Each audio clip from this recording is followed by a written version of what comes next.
The stagecoach groaned to a halt, its leather springs sighing like a tired old man. For a long moment, Eleanor O'Rourke remained in her seat, the worn velvet scratching her cheek. Outside, the Arizona sun beat down on a world made of red dust and bleached wood. This was it. Canyon Station. The end of a journey that had crossed a continent and the beginning of a life she had only dared to imagine through the hopeful, steady words of Mr.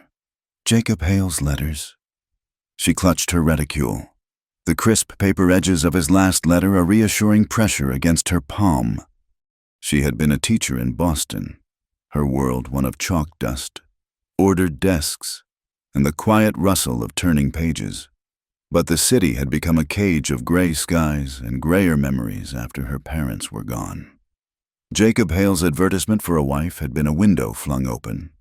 His letters spoke not of romance, but of partnership, of building something solid under a wide, clear sky. He wrote of his lumber yard, of the scent of fresh-cut pine, of wanting a companion with a steady heart to share the quiet evenings. His handwriting was neat, his thoughts clear. He had seemed a man of substance, a man to build a future with.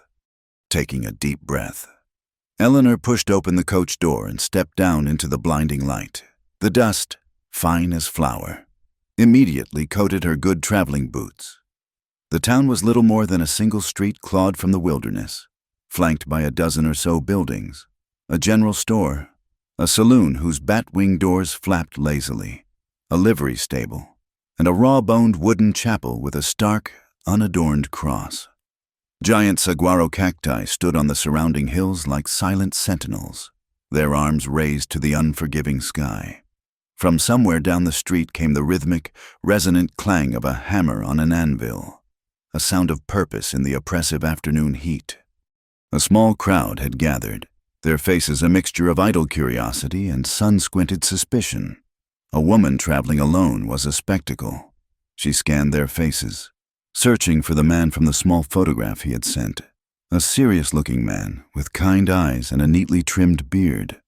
She saw him standing near a large building with the words Hale Lumber painted in faded letters above the wide doors. It was him, but the photograph had lied about his eyes. They were not kind.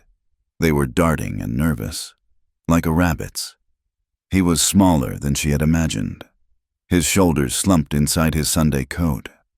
Her heart gave a nervous flutter, but she smoothed her dress and walked toward him, her head held high. This was the moment, the beginning. "Mr. Hale," she said, her voice clearer than she felt. "Jacob, it is I, Eleanor O'Rourke." Jacob Hale's face went the color of week-old ash. He took a half-step back, his hands fluttering in the air as if to ward her off. I do not know you, madam," he stammered, his voice thin and reedy. Eleanor's smile faltered. A ripple of murmurs went through the onlookers. "Of course you do," she said, her voice firm but laced with a thread of confusion. She opened her reticule. "Your letters. You sent the fare for my passage. We are to be married." She held out the packet of letters, his neat script a tangible proof of their agreement. He flinched as if she were holding a snake.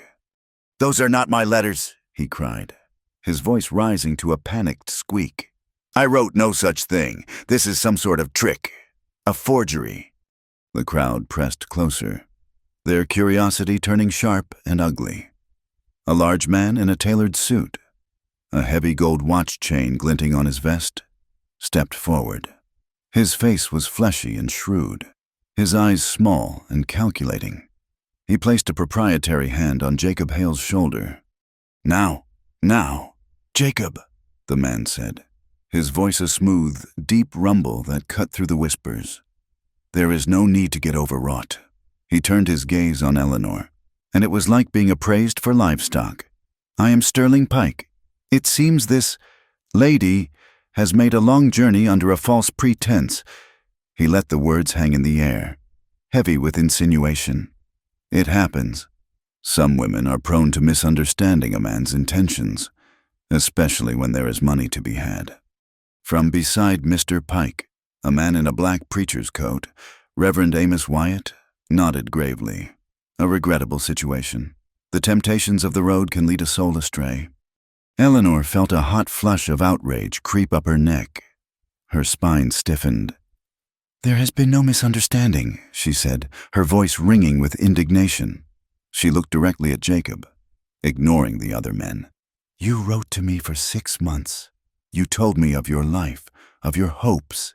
You asked me to be your wife. Are you a coward, sir, or a liar?" Jacob paled further and looked desperately at Sterling Pike, who gave a nearly imperceptible shake of his head. Jacob turned his back on her.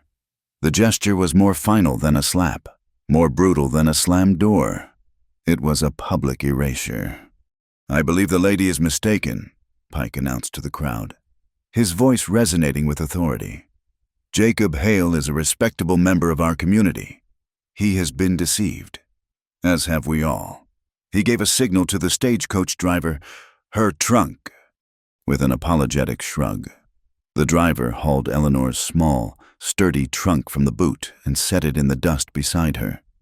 He climbed back onto his seat, gathered the reins, and with a crack of his whip, the stagecoach lurched away, leaving her in a cloud of red grit and utter desolation. The crowd began to disperse, casting her looks that ranged from pity to contempt. She was an object of scorn, a fraud, a woman of questionable character. Her reputation, the only currency she possessed, had been spent and found worthless in the space of 5 minutes. She was alone, thousands of miles from anything she knew, with nothing but a trunk full of dresses and books and a heart full of shattered hopes. The wind began to blow, a hot, dry breath that whipped her skirts around her legs and stung her eyes with dust. The rhythmic clang of the hammer on the anvil had stopped. The whole town seemed to be holding its breath, waiting for her to break, to weep, to collapse. She would not give them the satisfaction. Clenching her jaw, Eleanor picked up the handle of her trunk. It was heavy, weighted with the entirety of her life. She began to walk, with no destination in mind, only the need to escape the suffocating judgment of the town. She walked past the chapel, past the last of the ramshackle houses, and out into the open country. Her feet found the path of least resistance, a wide, sandy channel that snaked away from the town and toward a series of looming red rock canyons in the distance. An arroyo. They called it a dry riverbed. The sand was soft and deep, making each step an effort. She did not look back. She did not look up at the sky, which was darkening from a brilliant turquoise to a bruised, sullen gray. She did not notice the air growing heavy and still, the silence broken only by the rasp of her own breathing and the mournful cry of a hawk circling high above. She was a fool, a naive Boston schoolteacher who had believed the words of a man she had never met. She had traded her respectable, if lonely, life for this public humiliation, this vast, empty wilderness. Anger began to burn through the shock, a clean, hot flame. Anger at Jacob Hale for his weakness, at Sterling Pike for his smug cruelty, and at herself for her own blind hope. A low rumble echoed through the canyons. She paused, thinking it was thunder, but there was no flash of lightning. The rumble grew louder, deeper, a continuous grinding roar that seemed to make the ground beneath her feet vibrate. She looked up the arroyo, around a sharp bend in the canyon. A wall of churning, muddy water appeared. It was not a river. It was a beast, a 10-foot-high wave of brown liquid, bristling with uprooted trees, sagebrush, and unidentifiable debris, was hurtling down the narrow channel directly toward her. A flash flood.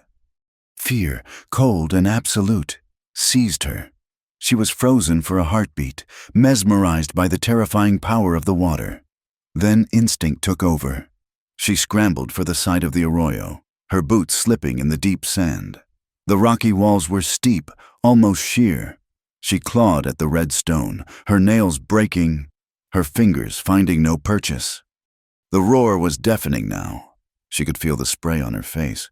The water was only yards away. She closed her eyes, a prayer forming on her lips, a silent apology to a god she was no longer sure was listening. Suddenly, a hand clamped around her upper arm. The grip was like iron, shocking her with its strength. She was yanked sideways and upward with a force that nearly tore her arm from its socket. Her feet left the ground. She was being hauled up the canyon wall. She opened her eyes to see a man's face, lean and weathered, his features etched with a profound stillness. His black hair was tied back at the nape of his neck, and his dark eyes were focused and intense. He was Navajo, dressed not in buckskin but in practical canvas trousers and a collarless shirt. The sleeves rolled up to reveal powerfully muscled forearms. He did not speak. All his energy was concentrated in the act of saving her. He found footholds where she had seen none, his movements economical and certain. He half lifted, half dragged her up the rock face. Below them, the flood surged past with a sound like a freight train, a terrifying torrent of destruction. The spot where she had been standing was now buried under 6 feet of raging water. The man pulled her onto a wide ledge, well above the fury of the flood. She collapsed against the rock wall, her body trembling, her lungs heaving. He stood over her for a moment, his chest rising and falling with his own deep breaths. He looked down at the churning water, then back at her. His expression was unreadable, a mask of calm discipline, but in the depths of his eyes, she saw the flicker of a shared experience, the stark acknowledgement of a life nearly lost and, against all odds, saved. He had appeared from nowhere, a silent guardian emerging from the stone itself, his strong hands the only thing between her and oblivion. Eleanor awoke to the scent of wood smoke and something else, something clean and earthy like rain on dry soil. She was not on a rocky ledge, but lying on a soft sheepskin pallet inside a small, circular dwelling. The walls were made of sturdy, interlocking logs chinked with mud, and the ceiling rose to a smoke hole in the center, through which a single, sharp star was visible in the deep indigo of a pre-dawn sky. A small fire smoldered in a shallow pit in the center of the floor, its low orange light casting gentle shadows. Her dress, torn and stained with red mud, had been draped over a stool to dry. She was covered with a heavy woven blanket, its intricate geometric patterns a comfort to her tracing fingers. The man who had saved her sat on the other side of the fire, sharpening a long knife with a whetstone. The rhythmic scrape of stone on steel was a calming, meditative sound. He did not seem to have slept. He looked up as she stirred, his dark eyes meeting hers without surprise. "You are safe," he said. His voice was a low baritone, calm and even. "The flood is gone." "You saved my life," she said, her own voice a rough whisper. "I owe you my thanks." He gave a slight nod, accepting her gratitude as a simple fact, not something requiring effusive praise. "My name is Ben Yazzie." Eleanor O'Rourke. She pushed herself up to a sitting position.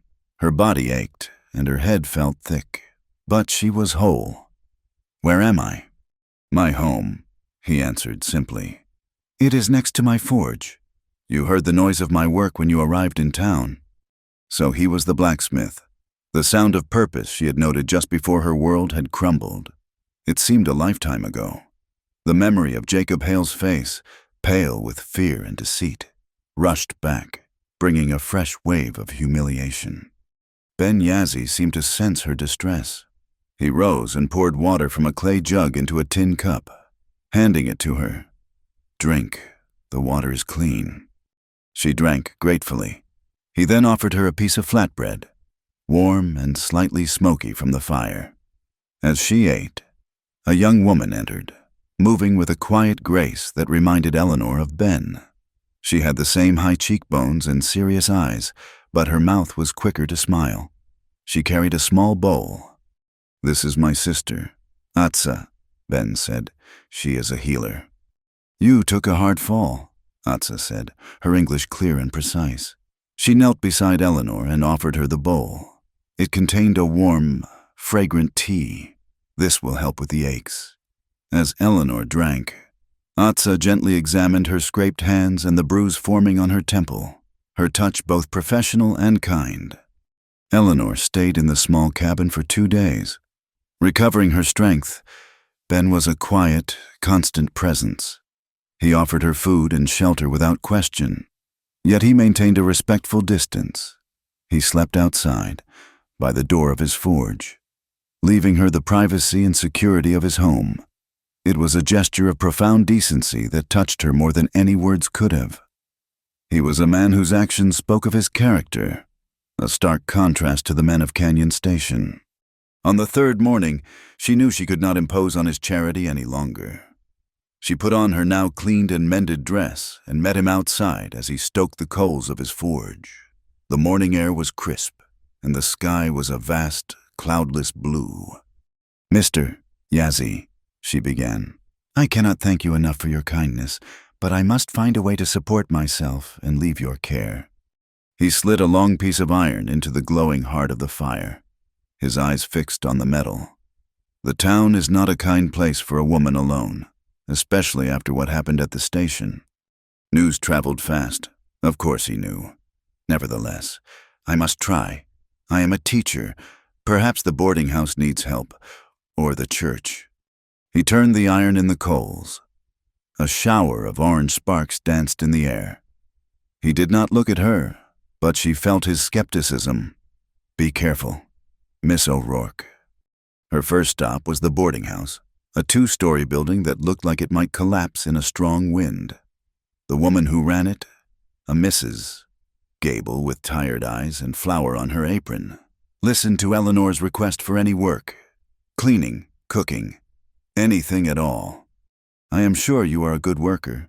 "Dear," she said, wringing her hands, "but I cannot, it would not be right, not after what Mr. Pike and the Reverend have been saying." "It would be bad for business. You understand." Eleanor understood perfectly. Her next stop was the chapel. Reverend Wyatt was standing on the steps, his Bible held like a shield against his chest. He saw her coming, and his face tightened into a mask of pious disapproval. "Good morning, Reverend," Eleanor said, keeping her voice even.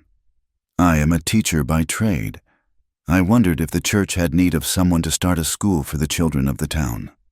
"We see to the moral education of our flock, madam," he said, his voice cold. "And we are very particular about the company we keep, given the unfortunate circumstances of your arrival and your current living arrangements. I do not believe you are a suitable influence." The insult was plain. He was calling her a fallen woman for accepting shelter from the man who had saved her life, simply because that man was Navajo. The hypocrisy was breathtaking. "My current arrangements," she said, her temper flaring, "are the result of the charity of a good man, after the supposed pillars of your community cast me out to die in a flood. It seems your definition of Christian virtue is very particular indeed." She turned and walked away before he could answer, her cheeks burning. Every door in this town was being closed to her, locked tight by rumor and prejudice. She walked through the main street, feeling the hostile stares of the shopkeepers and the scornful whispers of the women. She saw Jacob Hale slip out of his lumber yard and hurry down an alley to avoid her, his shoulders hunched in shame. Her aimless path took her to the edge of town, where the neat wooden buildings gave way to a collection of humbler dwellings. Small adobe houses and simple ramadas, open-sided shelters with brush roofs, were clustered around a dusty common area. This was where the Mexican families and the Dine who worked in town lived. Children played in the dirt, their laughter a stark contrast to the grim silence of the main street. They were bright, curious children, but their clothes were patched, and none of them, she knew, would be welcome in any school Reverend Wyatt might establish. An idea, bold and defiant, began to form in her mind. If the town would not give her a place, she would make her own. If they would not let her teach their children, she would teach the ones they ignored. She approached a woman stirring a large pot over an open fire, the savory smell of chili and corn tortillas filling the air. The woman had a warm, lined face and kind, intelligent eyes. "Good morning," Eleanor said. "My name is Eleanor O'Rourke." The woman wiped her hands on her apron and smiled. I am Marisol. I saw what they did to you at the station. It was a shameful thing. She gestured to a nearby bench. Sit, eat. The simple offer of hospitality, of food and fellowship, nearly brought tears to Eleanor's eyes. She sat with Doña Marisol and explained her idea, to start a school, right here, for anyone who wanted to learn to read and write, to do sums, to understand the contracts and papers the Anglos used to confuse them. Marisol's eyes lit up. This is a good thing, a necessary thing. The children are hungry to learn. With Marisol's help, word spread. That afternoon, Eleanor stood under the shade of a large ramada. Before her was a small, eager audience of children and a few adults, their faces a mixture of hope and curiosity. Ben's sister, Atsa, was there, and she had brought others with her. Eleanor had no books, no slates, no chalk. She began by drawing letters in the dirt with a stick. As she taught the alphabet, she felt a familiar sense of purpose settle over her. This was who she was, a teacher. Her calling was not dependent on four walls and a church's blessing. That evening, as she walked back to the forge, she saw Sheriff Holcomb waiting for her. He was a tall, stooped man with a drooping mustache and a tin star pinned crookedly to his vest. Miss O'Rourke, he said, his tone weary but firm. I heard what you are doing. I'm advising you to stop. You are stirring up trouble where there does not need to be any. You are disturbing the peace. Teaching children the alphabet is disturbing the peace, Sheriff, she asked, incredulous. You are encouraging the natives and the Mexicans to get ideas above their station, he said flatly. This is Mr. Pikestown. It is best not to get on his wrong side. Just some friendly advice. He tipped his hat and walked away. It was not advice, it was a threat. Back in the small cabin, her anger and frustration warred with a newfound resolve. Ben was there, banking the fire for the night. The sheriff paid me a visit, she told him, her voice tight. Ben nodded slowly. I expected he would. He looked at her, his gaze steady. What you are doing is dangerous. Pike does not like people he cannot control. I will not be scared off, she said, more to convince herself than him, but I cannot teach with a stick in the dirt. I need a blackboard, slates, something. The next morning, she found him behind the forge. He had taken the solid wooden door from a ruined shed and was sanding it smooth. He had painted its surface with a mixture of crushed charcoal and oil. By midday, it was a perfectly functional blackboard, propped up on two sturdy legs. He had also split thin sheets of slate he had found in the hills into small, usable tablets for the children. He had done it all without a word, a silent, powerful endorsement of her work. That night, unable to sleep, Eleanor sat by the low fire in the hogan and took out the packet of Jacob's letters. She needed to understand. She read them again, his neat, careful words promising a life of simple dignity. It was the promise that had lured her here, but it was all a lie, a cruel, elaborate fiction. As she bundled the letters together, her thumb brushed against the wax seal on the final envelope. It was an intricate design, not just a simple initial. It was a small, ornate cross, surrounded by a circle. She had seen it before. She closed her eyes, trying to place it. Then it came to her. When she had gone to the chapel to see Reverend Wyatt, there had been a notice on the door about church finances, a treasurer's report. It had been stamped at the bottom with an official seal, the very same seal, an ornate cross, inside a circle. Her blood ran cold. This was not just Jacob Hale's cowardice. The forgery was not his alone. The seal of the church treasurer was on the letter that had brought her here. The church, Reverend Wyatt, was involved, and where Wyatt was, Sterling Pike was not far behind. This was an organized deception. The chilling question was, why and how many other women had been lured to Canyon Station by a liar's promises and a holy seal? The blackboard became the heart of a small, thriving world. In the weeks that followed, Eleanor's makeshift school under the ramada grew. The dozen or so children who had first appeared were joined by others, young Dine boys and girls, their face serious and intelligent, sat beside the children of the Mexican laborers, their dark eyes shining with curiosity. Even a few children from the poorest Anglo families on the edge of town, whose parents were indebted to Sterling Pike's company store, began to drift in, drawn by the simple magic of learning. Eleanor taught them their letters using Ben's charcoal slate and read to them from the 2 books she had managed to save in her trunk, a well-worn copy of Shakespeare's plays and a book of American poetry. She found her rhythm again, the quiet joy of seeing a mind awaken to a new idea. She was no longer the shamed mail-order bride, the object of the town's scorn. Here, under the brush roof, surrounded by the smell of dust and sage, she was simply teacher.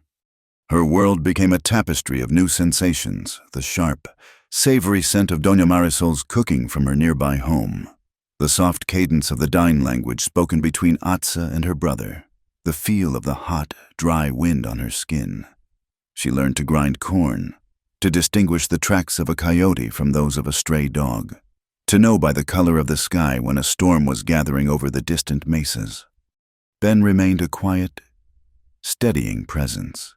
He never visited the school during lessons, understanding that his presence might be intimidating or distracting, but his support was unwavering. In the evenings, he would inspect the blackboard for cracks, and sometimes he would leave a small, perfectly carved wooden animal for one of the younger children. One evening, she found him braiding long strips of leather into a beautiful, intricate set of reins. When she asked what they were for, he simply said, "For the school." He hung them from a post of the ramada. A horse needs reins to guide it. He explained, his eyes on his work, but the hands that hold them must be gentle. It is the same with learning. It was his version of a lesson plan, a philosophy bound in leather. The school's success, however, did not go unnoticed. It was a small flame of defiance, and Sterling Pike was a man who preferred darkness and control.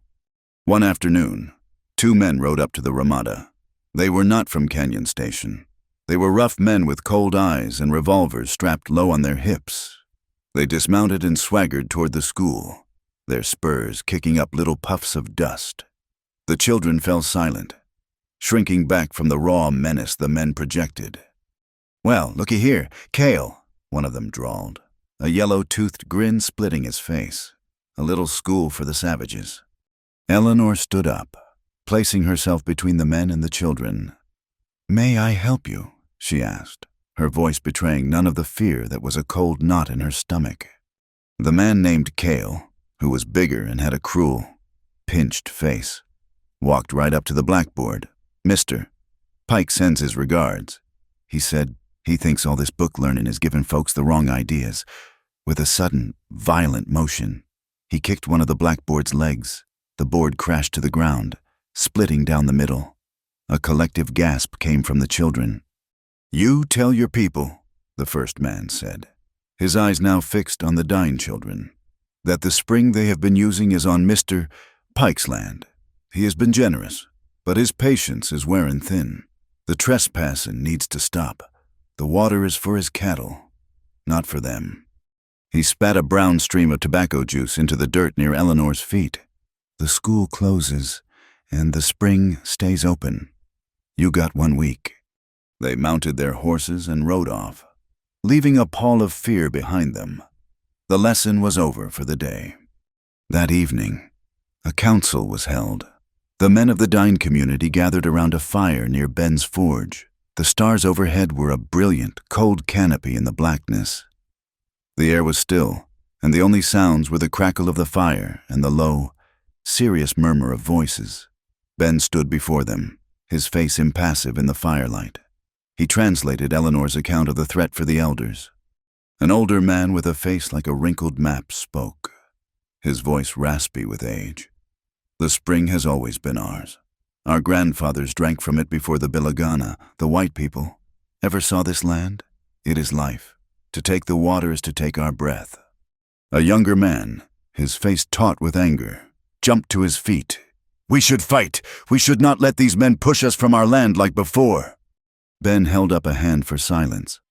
"Anger is a weapon that often cuts the one who holds it," he said, his voice calm but resonant with authority. "Their laws are not our laws, but we live in their world now. We will not use fists. We will use the truth. The spring is our life, and we will protect it." He turned to Eleanor. "What those men did was a crime. What they threatened is a crime. But in their world, nothing happens unless a white person says it does. You are a witness." The next day, Ben and a dozen other men walked the 2 miles to the spring. Eleanor and Atsa followed, carrying jugs of water and a basket of bread. The spring was not a gushing fountain, but a humble, sacred place. Water seeped from a fissure in the red rock, collecting in a series of shallow pools fringed with green moss and wildflowers before trickling down to nourish a small patch of meadow where a few sheep and goats grazed. It was an oasis, a testament to the resilience of life in the harsh land. They did not have to wait long. Pike's 2 hired guns, Cale and the other, rode up, this time with 3 more men, all heavily armed. "This is your last warning," Cale shouted, his hand resting on the butt of his pistol. "This is Pike property. Get off it." Ben stepped forward. "Unarmed, this spring has belonged to the Dine for generations beyond counting," he said, his voice even. "Your papers cannot erase our history. We will not leave." The young man who had spoken so hotly the night before stepped up beside Ben. "We are not afraid of you." Cale sneered and dismounted.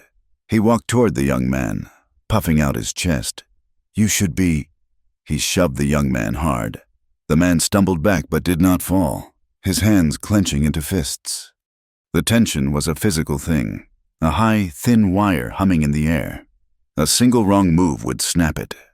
From her position by the rocks, Eleanor did something she had not planned. She took a small, leather-bound journal and a pencil from her reticule. She opened it to a clean page and began to write. She wrote the date and the time. She wrote down the names of Pike's men as she had heard them. She described their clothing, their horses, their weapons. She wrote down their exact words, the threat Cale had made. Her hand moved quickly, her script precise. She was no longer a frightened woman. She was a chronicler, a recorder of facts. The man with the yellow teeth noticed her first. He nudged Cale. "What is she doing?" Cale squinted, his eyes focusing on Eleanor. The sight of her, so calm and deliberate, writing in her little book, seemed to unnerve him more than the defiance of the Dine men.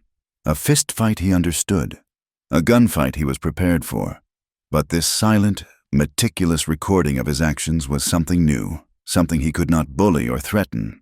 It was a different kind of power. He hesitated, his blustering confidence faltering. "This ain't over," he growled. But the threat lacked its earlier conviction. He motioned to his men, and they mounted their horses. They cast one last, hateful look at the silent group and the woman with the book, then rode away. That night, the mood around the fire was different. The tension was gone, replaced by a quiet sense of victory. As the others began to disperse, Ben motioned for Eleanor to stay. For a long time, they sat in silence, watching the flames. The smell of burning juniper scented the cool night air. "They are afraid of your words," he said finally, looking not at her but into the fire. "More than they are of our strength." He paused, his gaze distant, lost in a memory that shadowed his face with a pain she could only guess at. "When I was a boy," he began, his voice low, "they came for us, the soldiers. They said we had to leave our homes, our land. They burned our hogans and our fields. They made us walk." He stopped, and the silence was filled with the weight of that single word. Walk. 300 miles, to a place they called Bosque Redondo. It was a prison made of dust. Many died, the very old, the very young. They called it the Long Walk. I remember my mother carrying my baby sister. I remember the sound of the soldiers' boots. I remember the cold. We lost everything because we had no words they would listen to. They had the papers. They had the laws. We only had the truth, and it was not enough. He finally turned to look at her, and in his eyes she saw the boy he had been, walking in a long, sorrowful line under a winter sky. You give us words they might listen to. It is a powerful thing. The trust in his voice was a greater gift than the food and shelter he had already given her. It was a sharing of his soul's deepest wound. It forged a bond between them stronger than iron. The following Sunday, the bell of Reverend Wyatt's chapel rang out across the dusty town. Eleanor did not attend, but the words spoken from that pulpit reached her nonetheless, carried on the tongues of the townspeople like a contagion. Doña Marisol brought the news, her face grim. He spoke of you. Nina, she said, her voice low and angry. He did not use your name. He did not have to. Reverend Wyatt had delivered a sermon on the insidious nature of sin. He had spoken of a corrupting influence entering their godly community, a serpent in their midst. He spoke of a woman of questionable morals who had been cast out for her trickery and who now chose to live among the heathen, spreading discontent and godless ideas. He called on his congregation to protect the virtue of Canyon Station, to guard their children from this blight, to stand firm against those who would mix with the lower races and bring ruin and decay upon them all. He had taken her school, her small act of defiance and hope, and twisted it into a threat against the very soul of the town. He had declared a holy war, and she was its designated enemy. The repercussions of the Reverend's sermon seeped into the very air of Canyon Station. The few Anglo townspeople who had been neutral or even quietly sympathetic now averted their eyes when Eleanor passed. Whispers followed her like smoke, clinging to her dress. The number of children at her school dwindled slightly as two of the poor white families, fearing Pike's displeasure, kept their children home. The small world she had built felt fragile, threatened by a poison it could not see. The strain began to wear on her. A persistent headache lodged itself behind her eyes, and a deep weariness settled into her bones that no amount of sleep could banish. She pushed through it, determined not to show any weakness, but her body was keeping a tally of the insults and the fear. The day the sky turned yellow, she was feeling worse than ever. A strange stillness had fallen over the land, the air thick and heavy, making each breath an effort. Even the birds were silent.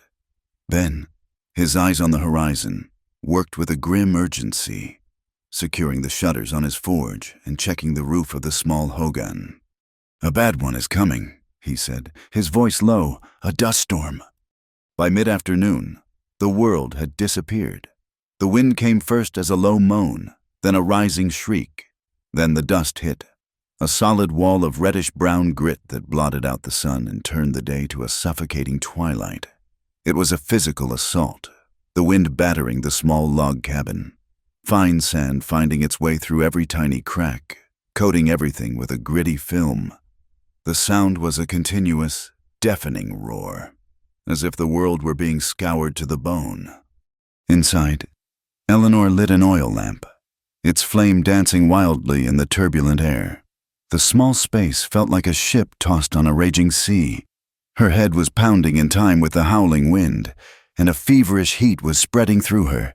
She felt chilled to the core, yet her skin was burning. She wrapped herself in a blanket by the fire pit, but she could not stop shivering. Ben came inside, his hair and clothes thick with dust.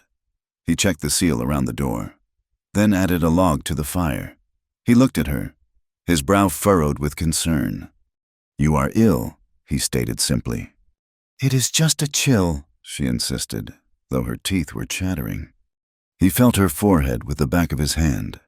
His touch was cool and dry against her hot skin. "You have a fever. Atsa has herbs for this. When the storm passes, I will get them." He moved to a corner of the hogan that was partitioned off by a thick canvas curtain. Behind it, she knew, was his bathing area, a place of privacy she had always respected. It held a large wooden tub he had built himself, which he filled with water he heated over the forge. It was a rare luxury in this parched land. The clang of his hammer, usually the constant, rhythmic heartbeat of her days, was silenced now, swallowed by the storm. As the hours wore on, her fever worsened. The roaring of the wind merged with a roaring in her own ears. The small, familiar cabin became a strange and shifting place. The shadows thrown by the swaying lamplight writhed like living things. A desperate, consuming thirst took hold of her. She felt as if she were made of dust herself, that she might crumble and blow away. She had to get some water. The water jug was by the door. She pushed herself to her feet, the room tilting violently. She stumbled, her hand outstretched. In her disoriented state, she mistook the canvas curtain for the cabin's exit. She needed air. She needed water. She pushed through the heavy fabric, expecting to feel the grit of the storm, but instead her foot slipped on a wet wooden plank. She fell forward with a small cry, her arms flailing. She landed not on the hard-packed earth, but in warm, soapy water.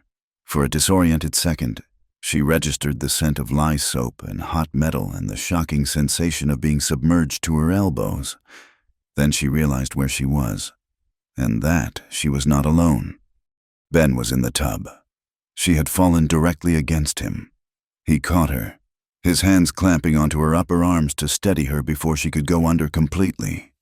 His skin was wet, and the muscles in his shoulders and chest were hard as stone beneath her hands, which had landed squarely against him to break her fall. Mortification, hot and absolute, burned through the fog of her fever. "Oh," she gasped, scrambling to pull back, her movements clumsy and panicked in the confines of the tub. "Oh, my heavens, I am so sorry. I did not see—" "Easy," Ben's voice came, a low, calm anchor in her whirlwind of panic and confusion. It held no shock, no anger, only a deep, steadying calm. "You are all right. The fever has you turned around."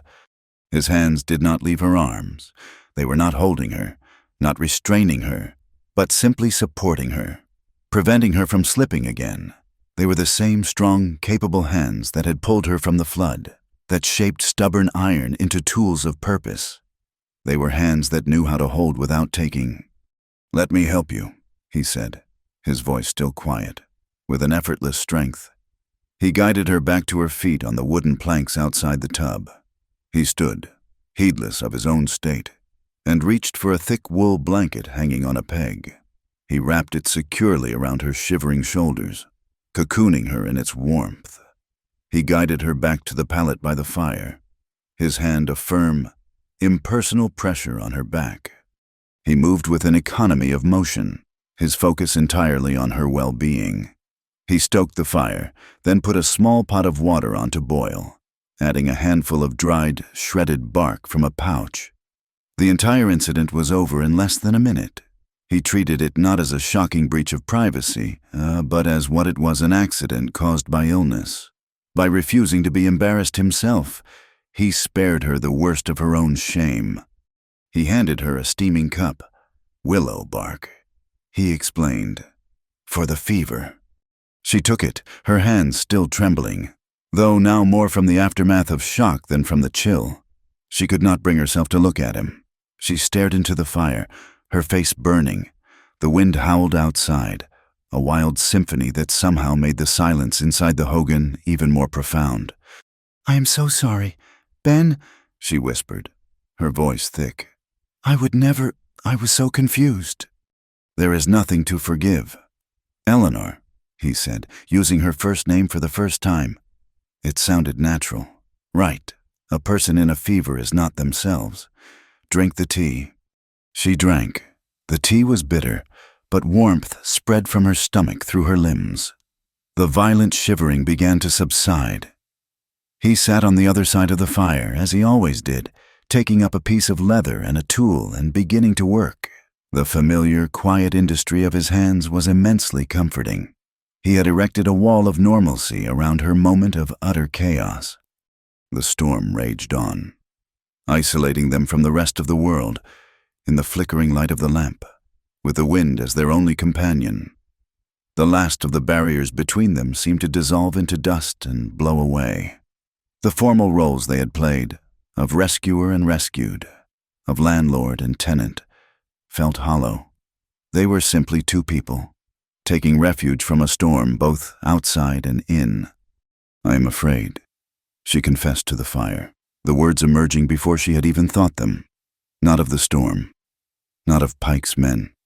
I am afraid of their whispers. In Boston, a woman's reputation is all she has. Here, it feels the same. They are trying to turn me into something I am not. And I am afraid that if enough people say it, it will become true. He was silent for a long moment, his hands still. My people have a saying, he said, his voice soft. You cannot stop the birds of sorrow from flying over your head, but you can stop them from building a nest in your hair. He looked at her then, his gaze direct and clear. What Pike and Wyatt say are just noises, like the wind. They have no power unless you give it to them. Your actions are what define you, nothing else. His words were simple, yet they landed in her soul with the weight of profound truth. He was right. Her dignity was not something they could take. It was something she had to hold on to. He stood and went to a small, sturdy chest in the corner, a chest she had always assumed held his personal belongings. He brought it back to the fire and opened it. Inside, it did not contain clothes or mementos. It was filled with papers. He took out a large, leather-bound ledger and opened it on the packed earth floor between them. The pages were filled with his neat, precise script, but also with intricate, hand-drawn maps. They were maps of the area around Canyon Station, showing the hills, the canyons, and the arroyos. On the maps, lines were drawn in different colored inks, with dates and notes in the margins. I was a scout for the Army, he said, his finger tracing a faint line on the page.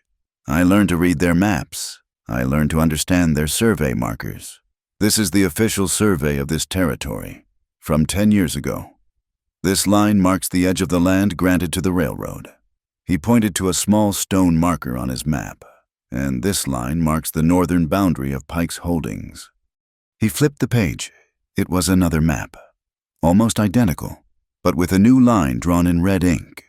This is a copy of the survey filed 2 years ago, and this is from last month. He flipped another page. Each time, the red line of Pike's property had shifted slightly north, 100 yards here, 200 there. It was a slow, creeping conquest on paper. He is moving the stone markers, Ben said, his voice flat and hard. A little at a time, in the dead of night. Then he has the county surveyor, a man he pays, file a new map. No one notices, no one checks the old records. But I have been watching. He is moving his line to swallow the land around the spring. According to this latest map, the spring has been on his land for the past month. Eleanor stared at the pages, her fever forgotten. This was it, the proof. It was not just bullying and threats. It was a calculated criminal conspiracy. The letters, the church seal, the public humiliation, the threats against the school. It was all connected to this, to water, to the theft of the one thing necessary for life in this desert.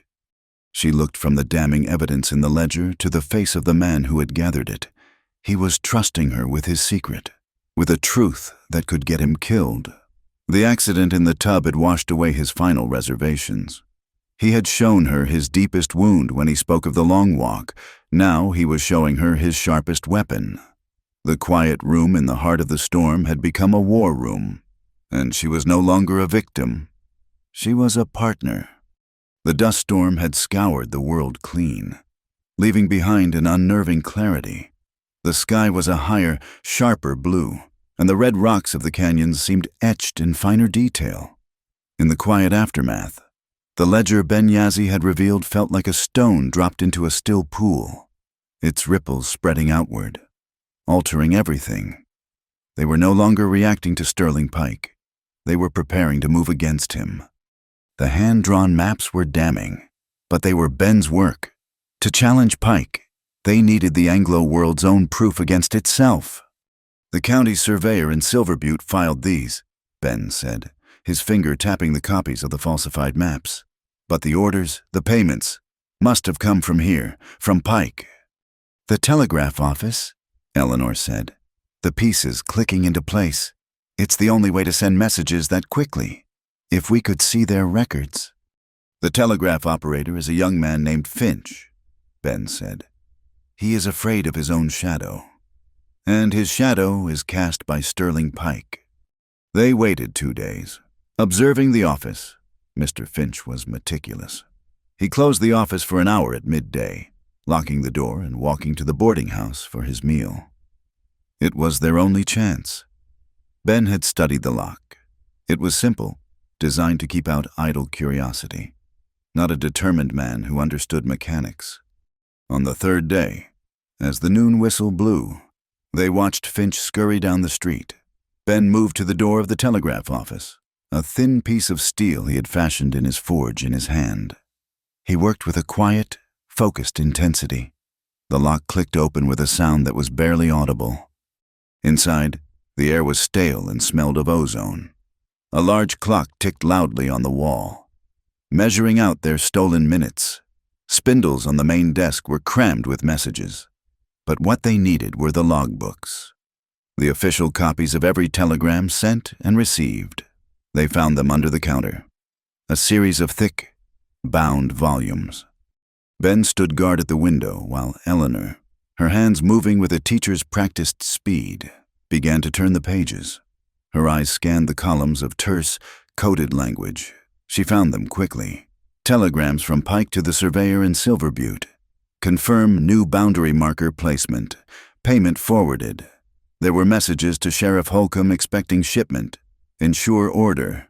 And messages to Reverend Wyatt concerning funds being transferred to the church's accounts. Money that corresponded with the dates of the land survey filings. It was the web of the conspiracy, laid bare in clipped, emotionless prose. Then she found something else, something that made the fine hairs on her arms stand up. The messages were mixed in with others, from an address in a larger city back east. They were inquiries about women, good morals, hard worker, plain but sturdy. Pike's replies were chillingly efficient. Arrangement confirmed. Lodging secured at Pine Creek Ranch. Pine Creek Ranch was a place whispered about. A hardscrabble outfit miles out of town, where men from the mines and the railroad went for entertainment that was not spoken of in polite company. It was not a ranch. And then she saw Jacob Hale's name. A telegram from Pike to the eastern address. Sent 7 months ago, Hale requires correspondence partner. Discretion assured. The breath left her body. The letters. Her letters. It was a system. Jacob was the bait. The respectable face used to lure women to Canyon Station. Women like her, with no family and little money, seeking a new life. They would arrive, be publicly humiliated and rejected, left destitute and desperate, and then Pike, or someone working for him, would step in with an offer of work, of shelter, at Pine Creek Ranch. She had only escaped that fate because of the flood, because of Ben. The realization was a cold sickness in the pit of her stomach. This was not just about stealing land. It was about harvesting lives. Ben touched her shoulder. "Finch is coming." They slipped out the back door moments before the young operator returned, the ledger of evidence safe under Ben's arm. That afternoon, Eleanor walked to the lumber yard. She did not hesitate. The fear she had once felt had been burned away, replaced by a cold, hard anger. She found Jacob Hale sorting a stack of newly planed boards, the scent of fresh pine sharp in the air. He looked up and saw her, and all the color drained from his face. He made to turn away, to flee as he had before. "Do not," she said, her voice low and clear as a bell. It stopped him cold. "We need to talk, Mr. Hale, about your letters." She led him into his small, dusty office. She did not raise her voice. She simply laid out the truth. "I know about Pine Creek Ranch. I know about the telegrams. I know you are the lure Pike uses to bring women here for his business." Jacob collapsed into his chair, his face in his hands. A dry, rattling sob shook his thin frame. "I did not want to," he whispered, his voice muffled. "He made me. He had my debts. He said he would ruin me, that he would tell everyone. He said no harm would come to them, just that they would find honest work." Do you call what happens at that place honest work? Eleanor's voice was like ice. How many women have you written to? Jacob. How many lives have you helped destroy with your pretty words about partnership and your neat, careful handwriting? I am a coward. He wept. I know what I am. Yes, you are, she said, without pity. But now you have a choice. You can continue to be Pike's tool, or you can help me stop him. You can tell the truth. She paused, letting the silence stretch. I have the telegraph logs. I have copies of the surveys. The truth is coming out, with or without you. You can either be buried under it, or you can stand on the right side of it for once in your life. He looked up at her, his eyes red and swollen with shame and fear. He saw no mercy in her face, but he saw an opportunity, a last, desperate chance for redemption. I will help, he choked out. I will tell them everything. Retribution came that same night. Eleanor was woken by a frantic shout from outside the hogan. She and Ben rushed out into the cold night air. A demonic orange glow lit up the sky on the edge of town. It was the school. The ramada was an inferno, the dry brush roof and the wooden supports consumed by hungry flames. They ran toward it, their hearts pounding. The blackboard Ben had made was a sheet of fire, the children's lessons turning to ash. The slate tablets were cracking in the intense heat, the braided leather reins, his symbol of gentle guidance, writhed and blackened in the flames like a dying snake. It was an act of pure, nihilistic destruction, an attack on the very idea of hope. A crowd had gathered, their faces grim and fearful in the flickering firelight. Then, through the chaos, Sheriff Holcomb appeared, flanked by 2 deputies. But he was not looking at the fire. He was looking at Ben. Ben Yazzie, Holcomb said, his voice loud and official. You are under arrest. For what? Eleanor cried, moving to stand in front of Ben. Inciting public disorder, agitating the natives, disturbing the peace. The charges were a meaningless litany. We have had enough of your troublemaking. Ben did not resist. He put his hands out, his face a mask of calm resignation. It was what he had expected. As the deputies clamped iron cuffs on his wrists, the chapel bell began to toll. It was not the cheerful ring of a Sunday service. It was a slow, deliberate, ominous clang, each strike echoing in the night like a hammer on a coffin nail. It was the sound of a witch hunt. As they were leading Ben away, Eleanor saw it. Her blood ran cold. Someone had tied a rope to the main, still smoldering support beam of the ramada. At the end of the rope was a perfectly tied hangman's noose. It swayed gently in the heat of the fire, a stark and unambiguous promise of what was to come. This was not about a jail cell. This was about a lynching. They put him in the back of the prison wagon, a cramped iron cage on wheels. Holcomb intended to take him to the county jail in Silver Butte, to get him away from any potential allies, to let him be forgotten in a cell until Pike decided his fate.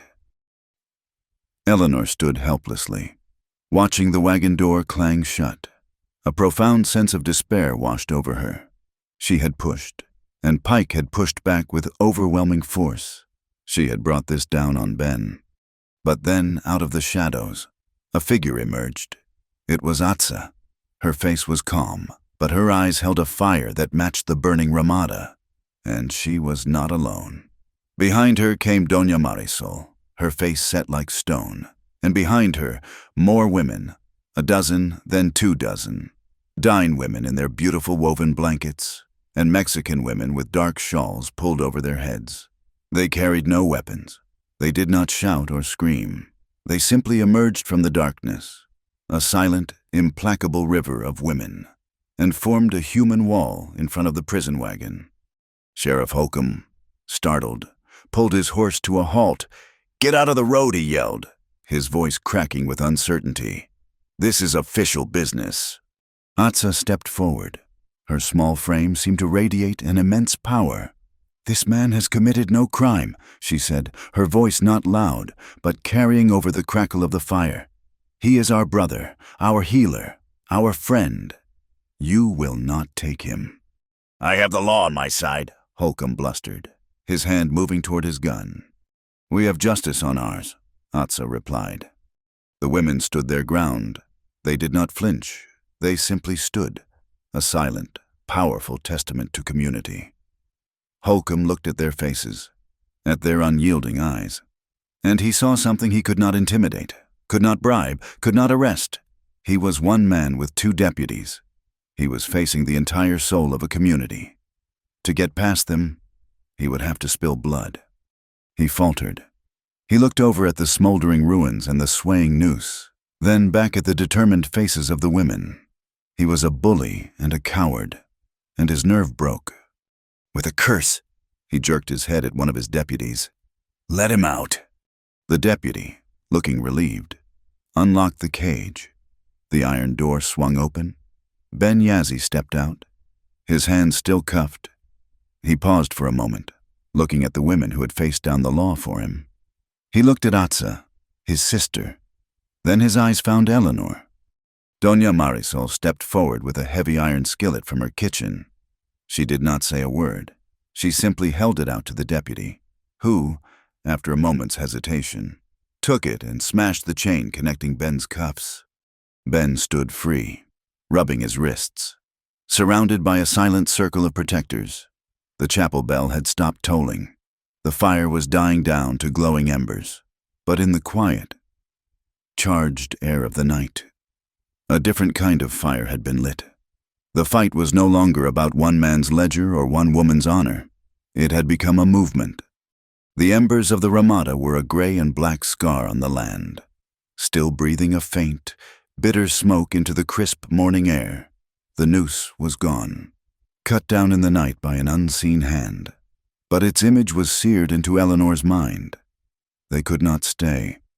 Holcomb had been defeated by a wall of silent women, but he was a man whose pride was as brittle as dry twigs, and Pike would not let such a public challenge go unanswered. Their victory was a reprieve, not a pardon. Before the sun had fully risen over the eastern mesas, they were ready. Atsa packed dried meat, corn cakes, and water skins. Ben saddled 3 horses, his movements economical and precise. He carried the precious ledger, wrapped in oilcloth and tucked securely into his saddlebag. They needed more. They needed official documents, copies certified by the very system Pike was manipulating. Their destination was Silver Butte, a 2-day ride across the rugged, unforgiving territory. "He will have men watching the main trail," Ben said, his voice low as he checked the cinch on Eleanor's saddle. "We will not use it." He led them north, away from the established wagon roads, up a steep, rocky path onto the top of a wide mesa. From up high, Canyon Station was just a collection of insignificant wooden boxes in a vast sea of red rock and pale green scrub. The world was immense, the sky a limitless dome. Down below, a man's power seemed a petty, foolish thing, but up here they were also exposed. 3 small figures moving across a landscape that offered little cover. They rode for hours under the relentless sun. The heat was a physical weight, and the silence was broken only by the rhythmic clop of the horses' hooves and the sigh of the wind. Ben rode in the lead, his eyes constantly scanning the horizon, reading the subtle language of the land. Atsa rode beside Eleanor, her presence a quiet reassurance. She had given Eleanor a small leather pouch filled with fragrant herbs, "to ward off bad spirits," she had said with a small smile. Eleanor tied it to her saddle, grateful for the gesture of protection. By late afternoon, they reached the far side of the mesa and began their descent into a different world. They entered a slot canyon, a narrow fissure in the sandstone carved by millennia of flash floods. The temperature dropped immediately. The air was cool and still, and their voices echoed strangely off the towering, undulating walls of red and orange rock. The sky was reduced to a thin, brilliant ribbon of blue far above them. In the deepest parts of the canyon, the walls were so close together they could touch both sides at once. It was a place of breathtaking beauty and profound claustrophobia. Ben pointed to faint markings on the canyon wall, dark charcoal drawings of animals and spiral symbols, the old ones. He said, They knew this was a safe path. The stone remembers. The truth is carved in stone, Eleanor thought. It felt like a premonition. As dusk began to purple the ribbon of sky above them, the weather turned, the wind picked up, whistling through the narrow canyon, and the air grew heavy with the smell of rain. Dark, bruised-looking clouds boiled over the canyon rim. A few drops of rain fell, then a few more, and then the sky opened. It was not just rain. It was a barrage of ice, hailstones, some as large as acorns, hammered down, clattering against the rock and forcing them to dismount and press themselves and the horses against the canyon wall for shelter. A bolt of lightning split the sky, and a deafening crack of thunder followed an instant later, reverberating through the canyon like a cannon shot. This way Ben yelled over the roar of the storm. He had spotted a deep alcove in the rock, a wide, hollowed-out space like a shallow cave, offering protection from the hail. They scrambled inside, pulling the spooked horses in after them. Inside the rock shelter, the fury of the storm was muffled to a dull roar. They were safe, enclosed in the heart of the ancient stone.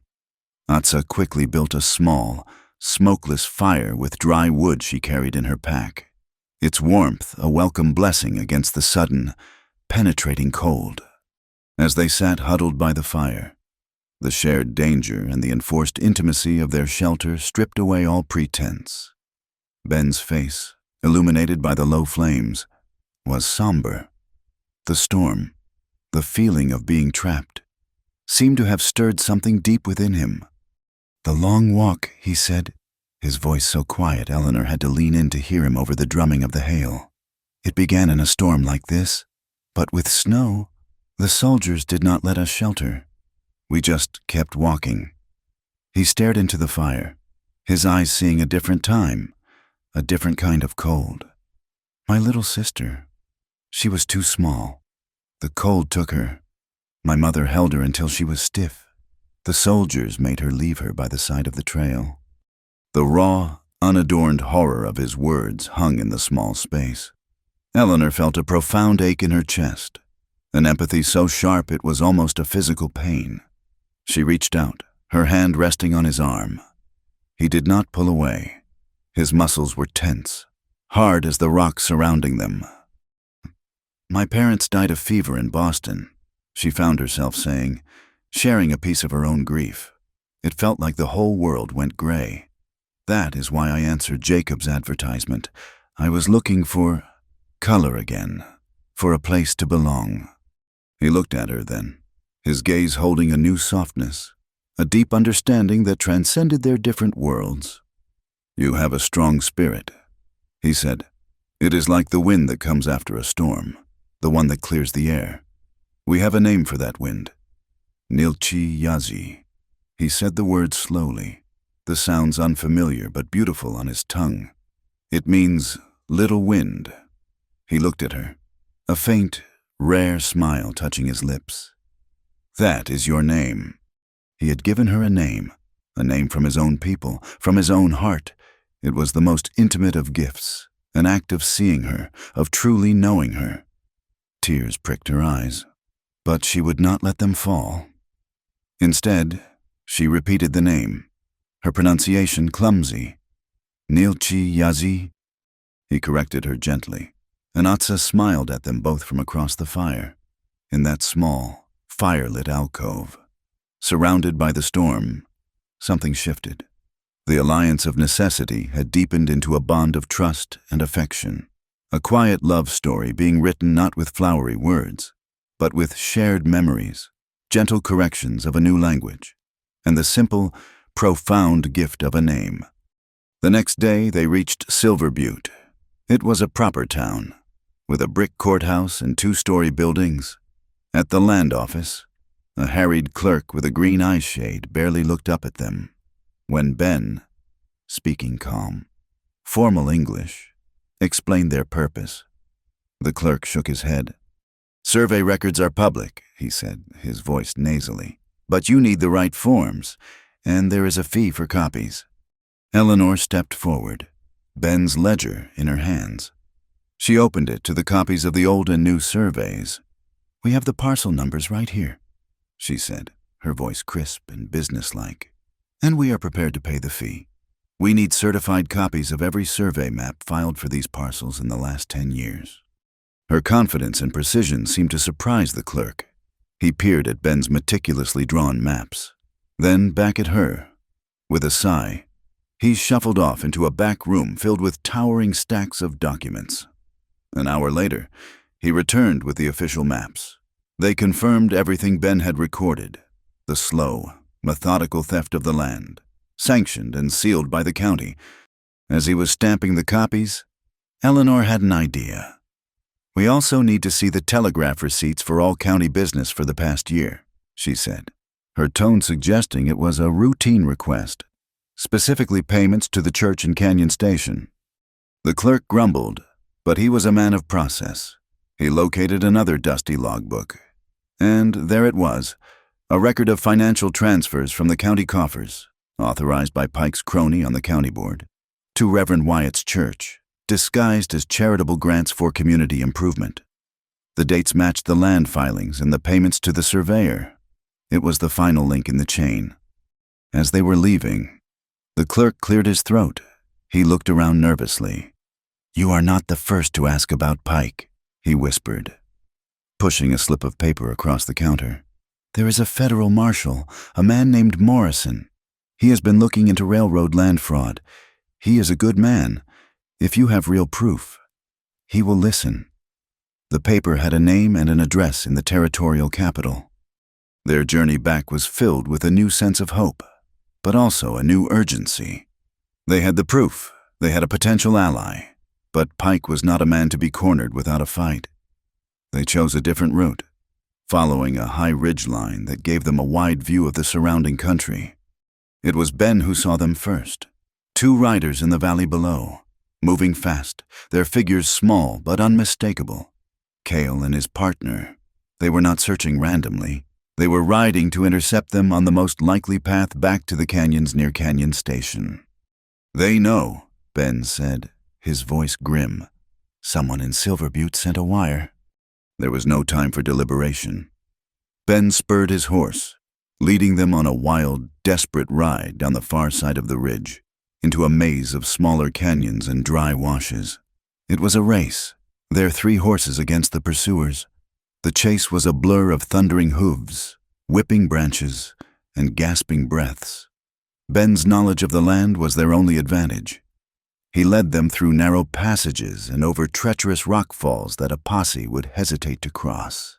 As the sun began to set, casting long, dramatic shadows, they rounded a bend and found themselves in a box canyon, a dead end. The sheer rock walls rose on 3 sides. For a heart-stopping moment, Eleanor felt a surge of despair. They were trapped. But Ben slid from his horse and pointed to a narrow crack in the canyon wall, almost invisible in the deep shadow. A water crack. It goes through. It was barely wide enough for a person, let alone a horse. Atsa and Eleanor squeezed through first. Ben followed, slapping the rumps of their horses, sending them back the way they came. A diversion to confuse their pursuers. On the other side of the crack, they were in another canyon, safe and hidden.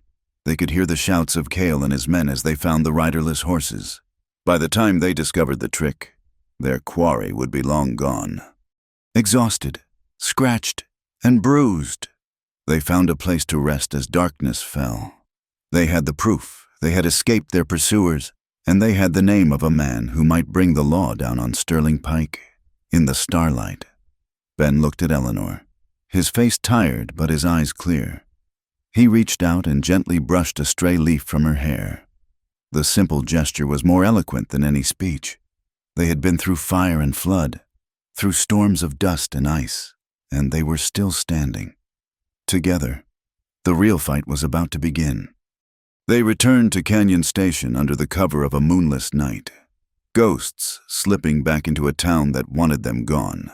The ashes of the school were a cold, dark wound on the land, a constant reminder of the price of defiance. But fear had been replaced by a grim resolve. They possessed the truth. hard and sharp as the flint in Ben's saddlebag. The name the clerk had given them, Marshal Morrison, was their only hope of wielding it as a weapon rather than a shield. The first task was to send a message, at dawn, while Ben and Atsa kept watch from the shadows. Eleanor walked to the telegraph office. The young operator, Mr. Finch, saw her enter and went pale. He looked as if he wanted to bolt from his chair. She placed a coin on the counter. "I need to send a telegram," she said, her voice calm and steady. He wrung his hands, his eyes darting toward the street. "I cannot, Miss O'Rourke. Mr. Pike would not approve." Eleanor leaned forward slightly. "Mr. Finch," she said, her voice dropping to a low, confidential tone.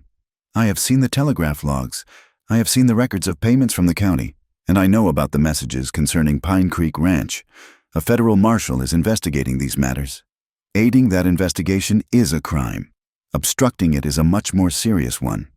Now, will you please send my message?" The young man swallowed hard, his Adam's apple bobbing. He looked from her unyielding face to the clicking telegraph key, and a silent calculation of his own survival took place. He took the paper she offered. "Send the message," he whispered. The telegram was brief. It was addressed to Marshal Morrison at the territorial capital. It spoke of evidence of land and mail fraud in Canyon Station and requested an urgent meeting. She signed it, Eleanor O'Rourke. Teacher. She left the office with no way of knowing if the message would be intercepted, or if it would be ignored. All they could do was prepare and wait. They did not wait passively. They used the next 2 days to build their own army, not of guns, but of voices. Eleanor, with Doña Marisol and Atsa at her side, went to every family that had been wronged. She went to the Dane, whose lifeblood, the spring, was being stolen. She went to the Mexican families, whose men were paid starvation wages by Pike's mining company. She went to the poor Anglo homesteaders, families trapped in a cycle of debt to Pike's general store. She did not make grand speeches. She simply showed them Ben's maps and the certified copies from Silver Butte. She laid the truth before them, plain and unadorned. Here is your land. Here is your water. And here is the paper that proves it was stolen from you. She told them that a federal lawman had been notified and that there would be a public meeting in the town square in 2 days' time. She asked them only to come, to stand, and to listen. On the appointed day, the town square, usually a sleepy, dusty expanse, was filled with a tense, expectant crowd. It was a town divided. On the steps of the chapel, like a king holding court, stood Sterling Pike. Beside him, Reverend Wyatt clutched his Bible, his face a mask of righteous fury. Sheriff Holcomb and his deputies stood nearby, their hands on their pistols, a blunt instrument of Pike's authority. Cale and his rough associates were scattered through the crowd, their presence a low-level threat meant to intimidate. On the other side of the square stood Eleanor's allies, the stoic Dine families, the proud Mexican laborers, the worn but resolute homesteaders. In the center, a nervous, shifting mass of townspeople, the blacksmiths, the shopkeepers, the stable hands, waited to see which way the wind would blow. Ben moved silently through the crowd on his side, his presence a calming influence. His eyes missing nothing. He was not there to fight, but to prevent a fight from starting. The chapel bell began to ring, summoning the town not for worship, but for a trial. Reverend Wyatt was the first to speak. He climbed onto a crate, his black coat flapping like the wings of a crow. His voice boomed across the square, a practiced torrent of fire and damnation. He spoke of virtue and godliness. He spoke of the sanctity of their community, a flock he was chosen to protect. He pointed a trembling finger toward Eleanor. "A serpent has entered our Eden," he thundered, "an agent of discord and corruption, a woman of loose morals who consorts with savages and stirs up the lower elements against the good. God-fearing men who built this town. She comes with lies and forgeries to poison your minds against your benefactor, Mr. Sterling Pike." "Cast her out," he cried, his voice reaching a fever pitch. Cast out the serpent before her poison destroys us all." When he finished, Pike himself stepped forward. He did not shout. His voice was smooth, reasonable, the voice of a man accustomed to power. He spoke of jobs, of security, of the progress he had brought to this dusty corner of the territory. "My friends, my neighbors," he began with an oily smile. "There are always those who wish to tear down what others have built. This woman comes to you with wild accusations. I come to you with facts. Your jobs at the mine, the lumber that builds your homes, the very food on your tables. These are the things that matter. To show my appreciation for your loyalty. All debts at my store are forgiven for the next month, and after this unfortunate business is concluded, the first drink for every man is on me at the saloon." He was buying them, openly and without shame. A nervous murmur went through the crowd. Forgiveness of debt was a powerful temptation. Then it was Eleanor's turn. She did not have a pulpit. Her stage was the back of a flatbed wagon. Ben and several other men cleared a space for her. Their solid presence a silent warning against any interference. She climbed up, the certified maps and telegraph logs held in one hand. She was just a woman in a simple dress, her face smudged with dust, her hair coming loose from its pins. She looked small and vulnerable before the combined power of the church and the bank. She waited for the crowd to fall silent. She looked out at their faces, the curious, the hostile, the hopeful. Her voice, when she spoke, was not loud, but it was clear and steady, and it carried in the still air. "My name is Eleanor O'Rourke," she began. "I came to Canyon Station to be the wife of Jacob Hale.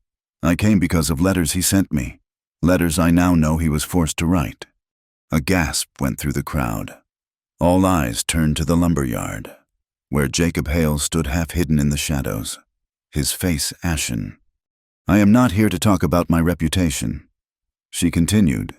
"Reverend Wyatt has already done that, and I am not here to offer you free whiskey. Mr. Pike has already done that. I am here to talk about the truth. I am here to talk about your water." She unrolled the first map, the official survey from 10 years ago, and held it up. "This is the land as it was," she said. "Here is the spring. It belonged to no one, and so it belonged to everyone." She then held up the most recent map. "And this is the land as it is today. The spring is now the property of Sterling Pike." She paused, letting the simple, damning fact settle over them.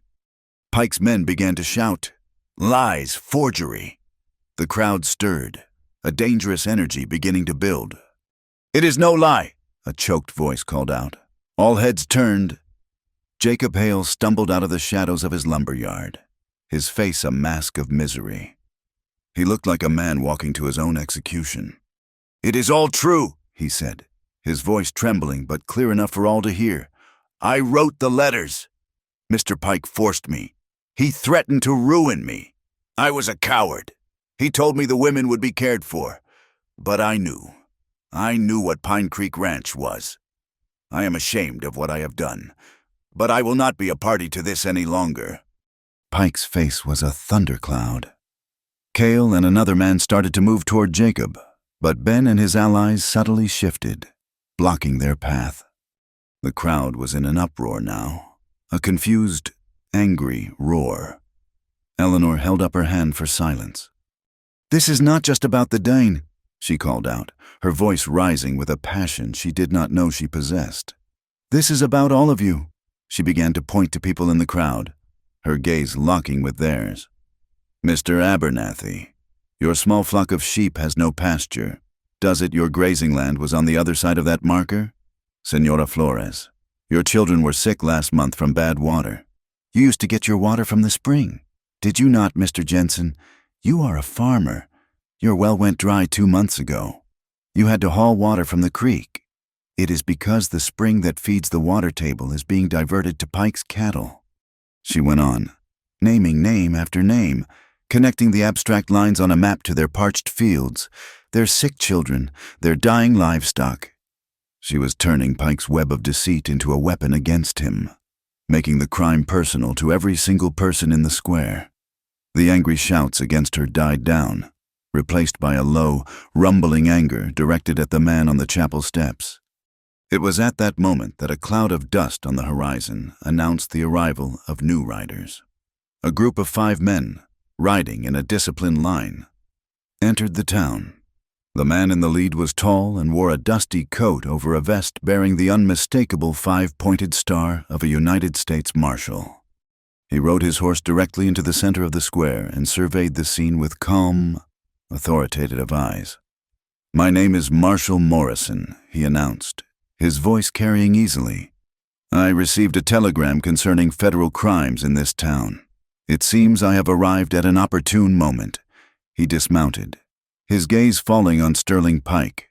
"On the authority of the United States government, I am opening a full investigation into the affairs of this community." A wave of relief washed over Eleanor. It was over. The law was here. But she had underestimated the desperation of a cornered animal. While all eyes were on the marshal confronting Pike, Sheriff Holcomb, his face pale with sweat and fear, began to back away toward the edge of the crowd. He was trying to slip away, to escape the coming reckoning. He backed directly into Atsa, who was standing near the edge of the crowd. In a flash of pure, panicked instinct, Holcomb's hand shot out. He grabbed Atsa, pulling her in front of him as a shield. In his other hand, a revolver appeared, the muzzle pressed hard against her temple. The crowd fell into a stunned, horrified silence. "Nobody move," Holcomb screamed, his voice high and shrill with terror. He began to drag Atsa backward. "You want your evidence. Yazzie, you want your sister to live? You bring me every last one of those papers, now." The tense standoff in the square had instantly become something far more deadly. The abstract battle for justice had become a brutal, life-or-death confrontation, with Atsa's life hanging by the thinnest of threads. The world dissolved into a heart-stopping tableau of chaos. For a single, frozen second, the entire town square held its breath, the collective gasp of 100 people sucked from the air. Ben's body went rigid, every muscle coiled, a predator's stillness falling over him as he saw his sister in the grip of the terrified, desperate sheriff. Sterling Pike, his face a mask of cold fury, saw his opening. Cale Pike's voice was a whip crack. The hulking gunman, understanding instantly, drew his revolver and fired a single shot into the air. The explosion shattered the fragile silence. Panic erupted.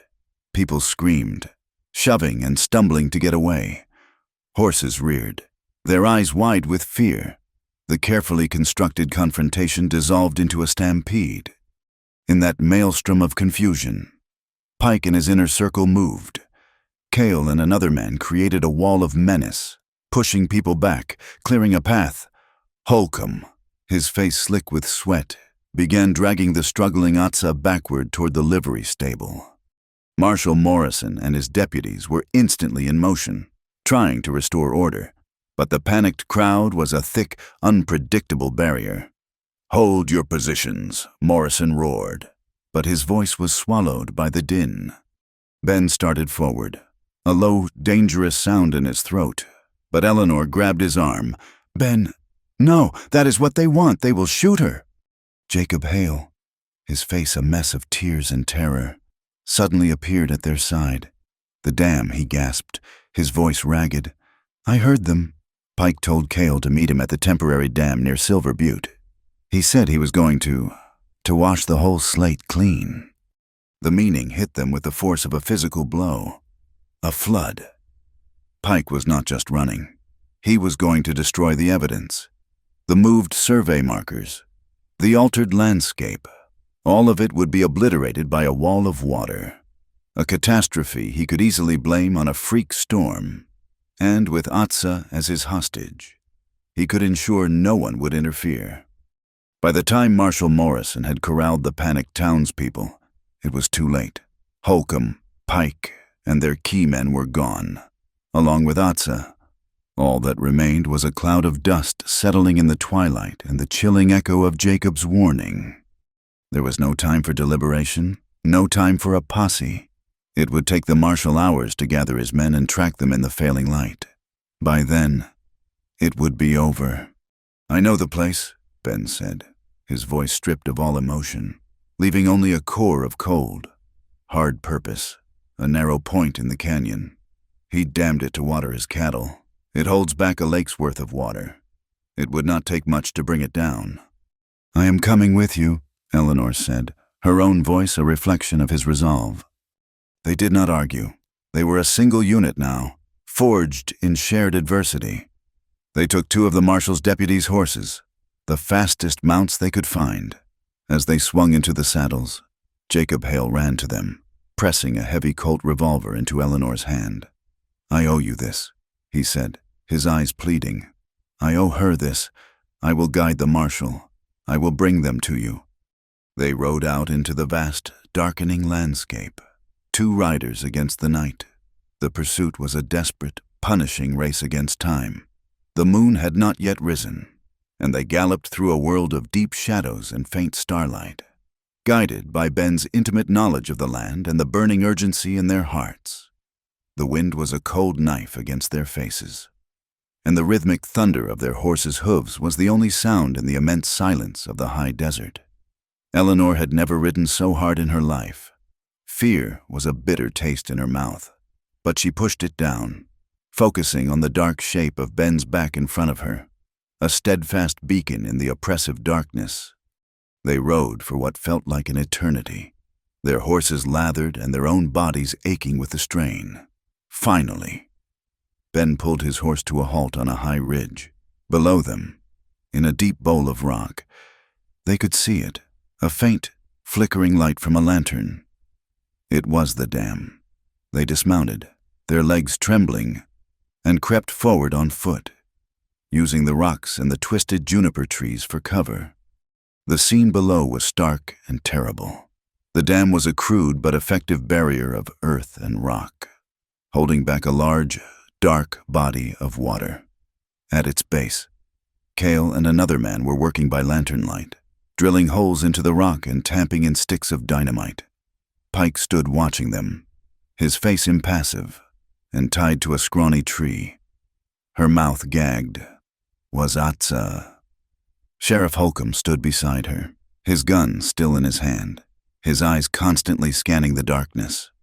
How much longer Pike's voice carried on the cold night air. "Almost done," Cale grunted. "Give us 10 minutes to set the fuses, and this whole valley will get a bath." They had to move, and they had to move now. "They are watching the main approach," Ben whispered, his breath a white plume in the air. "I will circle around. Come up behind Pike and Holcomb. I will draw their fire. It will be your only chance."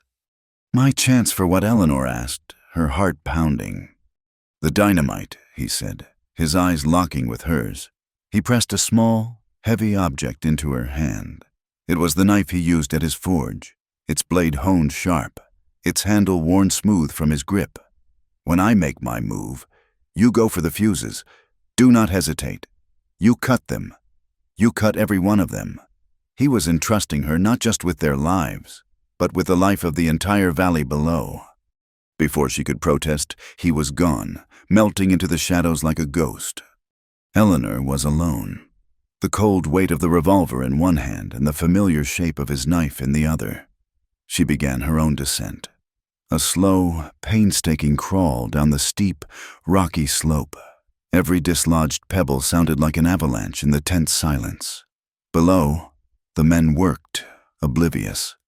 The distant, mournful howl of a coyote echoed through the canyons, a lonely sound that amplified her own sense of isolation. She was halfway down when Ben made his move. He did not shout or fire a gun. A single, sharp whistle cut through the night from the rocks high above and behind Pike. Holcomb and Pike spun around, startled. "What was that?" Holcomb yelped. At that exact moment, Ben sent a large rock crashing down the slope on the far side of the dam. Cale and his partner, thinking they were under attack from that direction, drew their guns and fired into the darkness. It was the diversion she needed. In the chaos, Eleanor scrambled the rest of the way down, her lungs burning, her dress catching on the sharp scrub. She reached the base of the dam just as Cale was lighting the first of the long, sputtering fuses. The race was on. She ran, hunched low, her feet slipping on the loose rock. The smell of black powder and burning cord was sharp in her nostrils.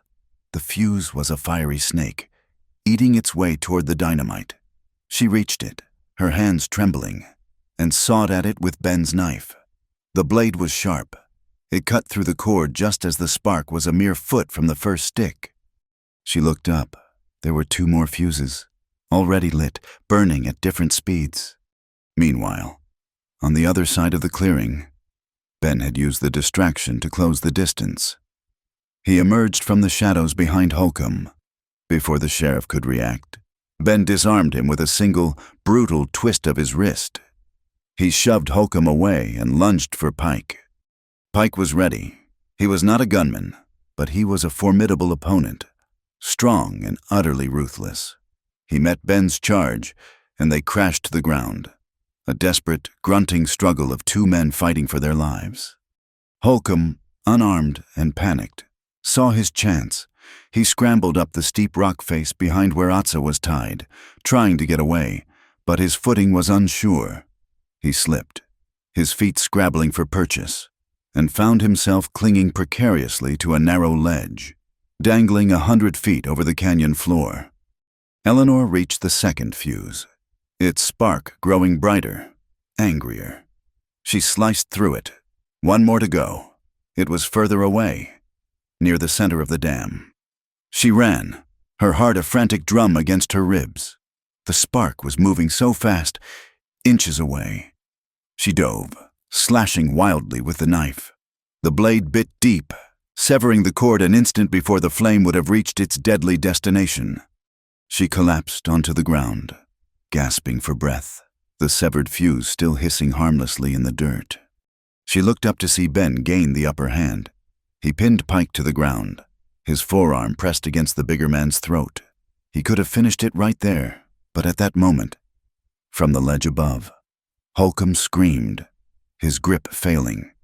Ben looked from the defeated man beneath him to the terrified sheriff dangling from the cliff. The choice was stark: revenge or something else. With a grunt, he released Pike and scrambled up the rocks toward Holcomb.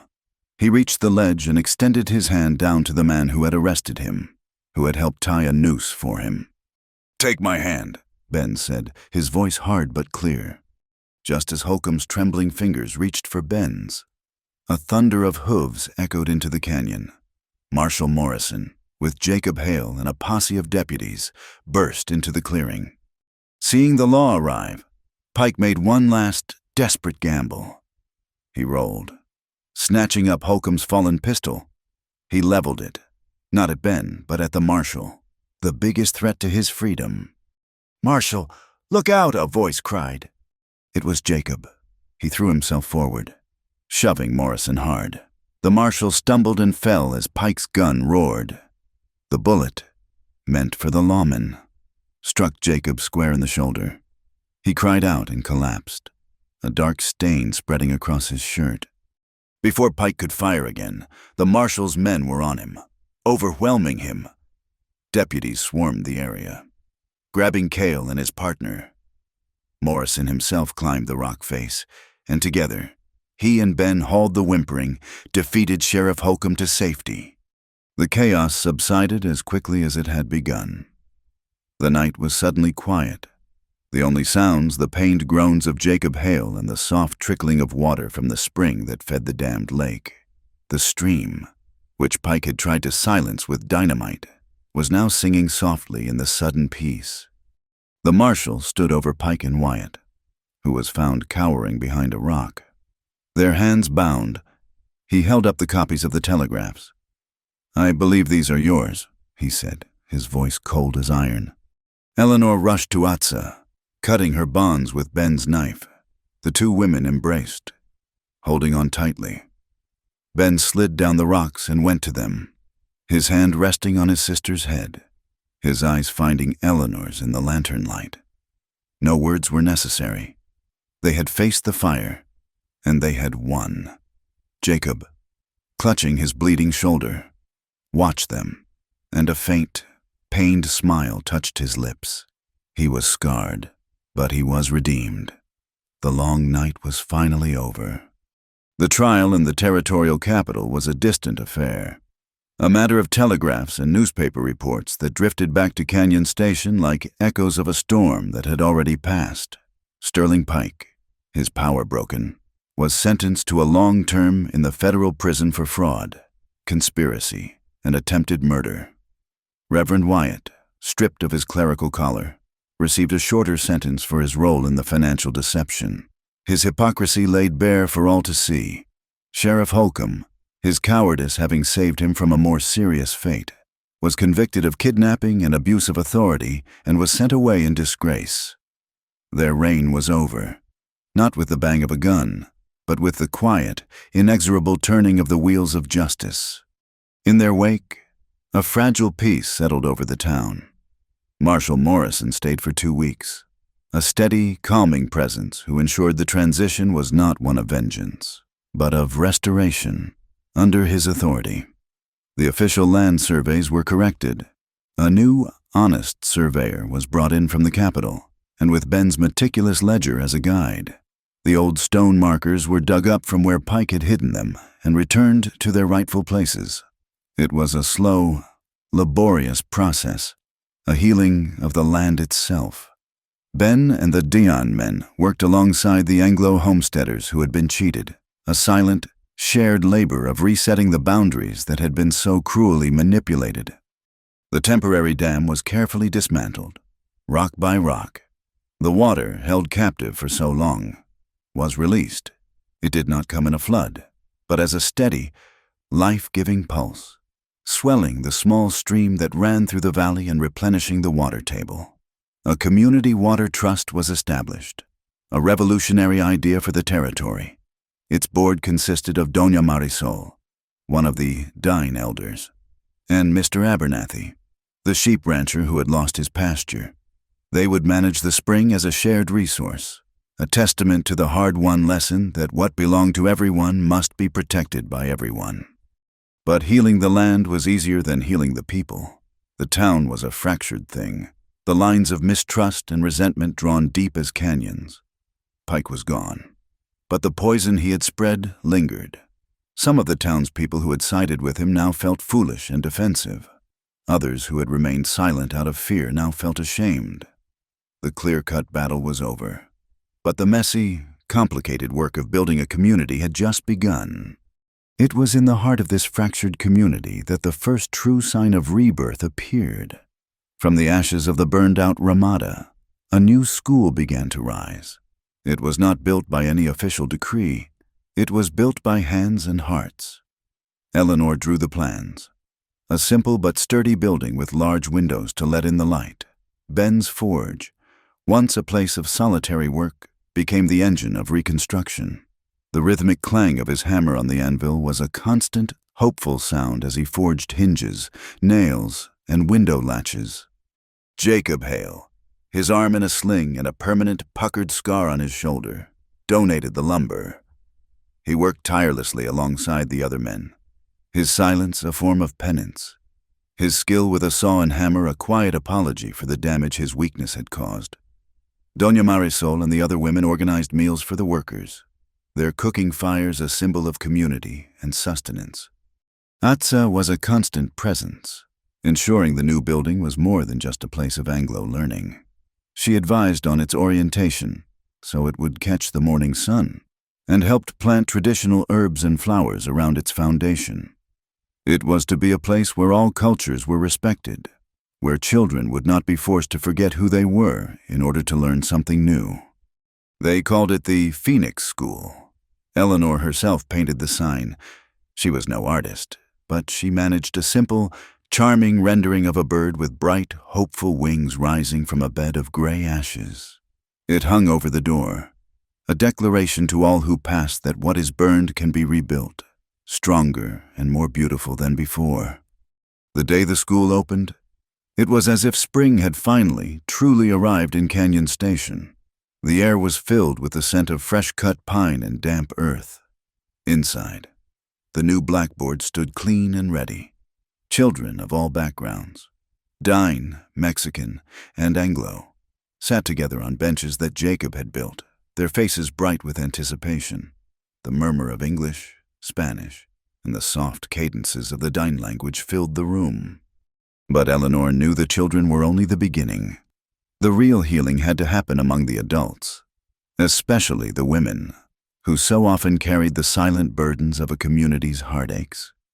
She saw the way some of the Anglo women from the town proper still looked at her with suspicion, the way they gathered their skirts a little tighter when Doña Marisol passed.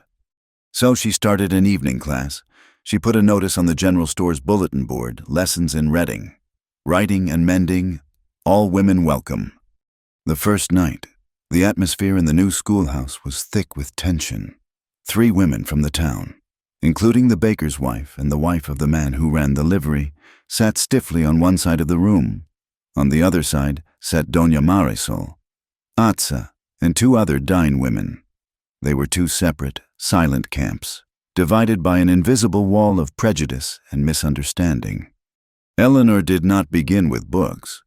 She began with needles and thread. She laid out a basket of torn shirts and patched trousers from her own meager wardrobe and from Ben's. Mending, she said, her voice warm and inviting, is something we all understand. A tear is a tear, no matter who wears the shirt. Slowly, hesitantly, the women began to work. At first, the only sound was the soft snip of scissors and the whisper of thread through cloth. Then, the baker's wife, Mrs. Schmidt, held up a shirt with a particularly tricky rip. "I have never been able to fix a tear like this one," she admitted, her voice tight.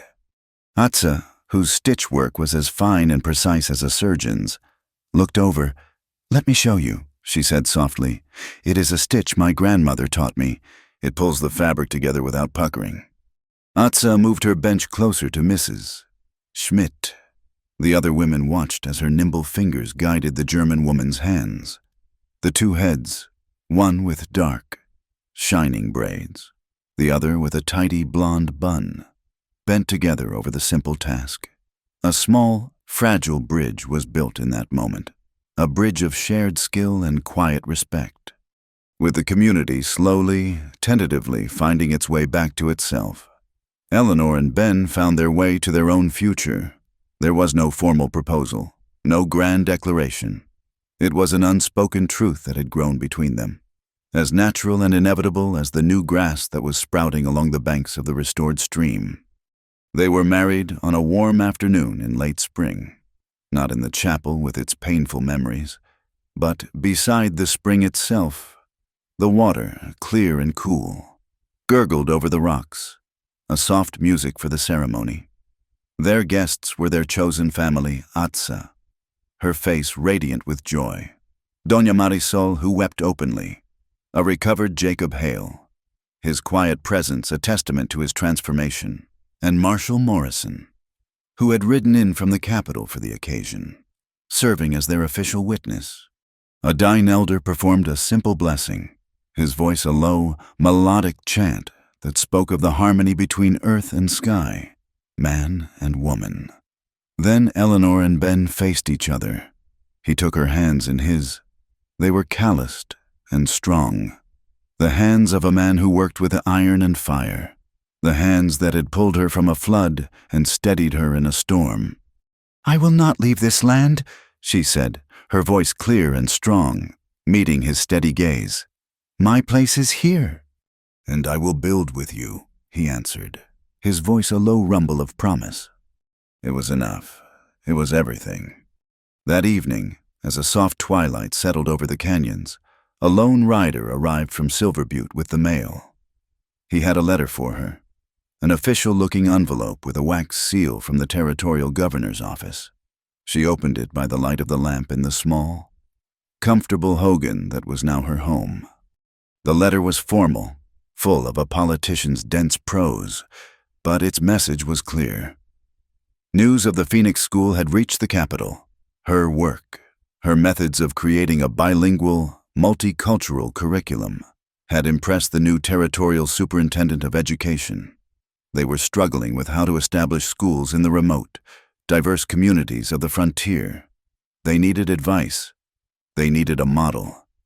The letter concluded with a formal invitation for Mrs. Eleanor Yazzie to accept a position as a traveling consultant for the territory, to help other towns build schools like hers.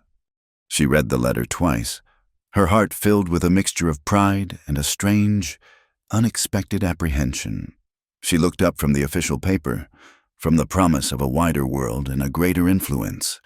Through the open door, she could see the new schoolhouse, a dark, solid shape under a canopy of brilliant stars.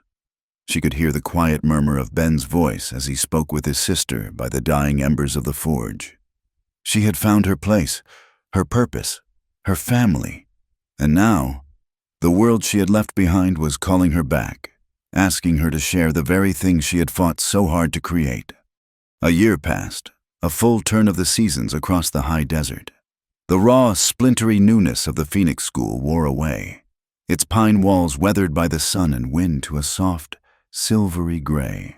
It settled into the landscape as if it had always been there, a place of purpose nestled beside the steady, rhythmic life of the forge.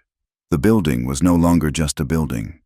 It was a heart, and its beat was the sound of children's voices chanting their multiplication tables, the scratch of slate pencils, and the clear, bright peal of the bell that now hung in a small belfry on its roof. The school was full. Every bench was occupied. The children of the Dine sat beside the children of the Mexican families, their heads bent over the same books, learning one another's words for friend and ski and home. The Anglo children from the homesteads, once hesitant, were now an inseparable part of the lively mix, their initial shyness washed away in the universal currents of playground games and shared stories. The evening mending class had transformed. It was now a women's council, a place where news was shared, comfort was offered, and plans were made. Mrs. Schmidt, the baker's wife, now brought fresh bread to every meeting, and Atza taught the other women how to use the wild herbs that grew along the stream for healing teas and salves. The invisible walls in the town had not vanished entirely. Prejudice was a stubborn weed, its roots deep and tangled. But the school had become a common ground, a shared investment in the future that made the old divisions seem weary and irrelevant. Community, Eleanor had learned, was not the absence of conflict, but the determination to work through it. Jacob Hale was a fixture at the school, as constant as the saguaro on the hill. He had become its official carpenter and caretaker. He never spoke of the past, but his atonement was in his hands. In the smooth, careful way he sanded a broken desk. In the patient way he taught the older boys how to repair a fence. He was a quiet, scarred man who had found his redemption not in forgiveness from others, but in the steady, honest labor of making things whole again. Eleanor was the thapden, the lamplighter. She moved through her days with a deep, abiding sense of purpose. She was no longer the woman who had arrived seeking a place to belong. She was a woman who created places of belonging for others. She was a teacher, a neighbor, a friend. She was Ben's wife. Ben was the Ngoi Julua, the firekeeper. He still worked his forge, his hammer shaping iron into the tools the community needed to grow. But his quiet solitude had blossomed into a gentle, steady leadership. He was a bridge between the worlds, a man who honored the old ways while helping his people navigate the new ones. He had learned that the white man's law could be a weapon of oppression, but in the hands of good men like Marshall Morrison, it could also be a shield. He was teaching the young Dayan boys not only how to shoe a horse, but how to read a contract, how to stand their ground with words as well as with conviction.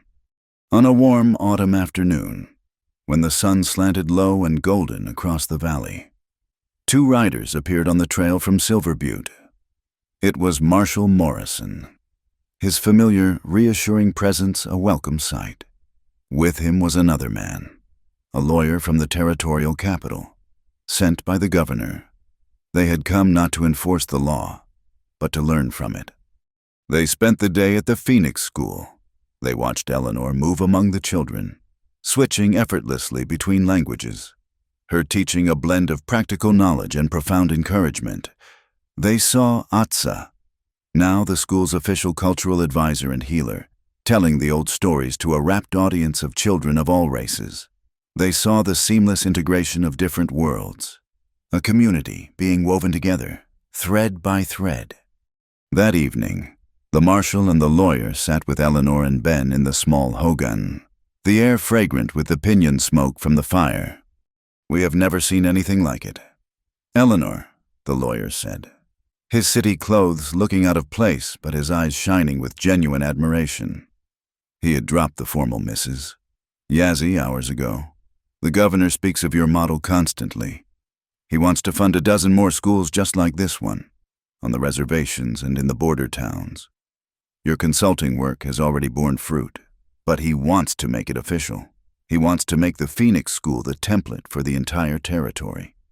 Before Eleanor could fully absorb the weight of his words, the marshal cleared his throat and produced a thick envelope, this one bearing a seal she did not recognize, a stern eagle clutching arrows and an olive branch. "This did not come from the capital," he said, a slow smile spreading across his face. "This came from Washington." Eleanor opened it, her fingers suddenly clumsy. The letter was from the Federal Bureau of Indian Affairs. It stated that, based on the reports of Marshal Morrison and the territorial governor, the Phoenix School of Canyon Station was being designated as a pilot program. It was being allocated federal funds, a proper budget for books, for teacher salaries, for expansion. Her small, defiant school, born from ashes and held together with hope and scrap lumber, was now a matter of national record. She looked up from the letter, her eyes finding Ben's across the fire.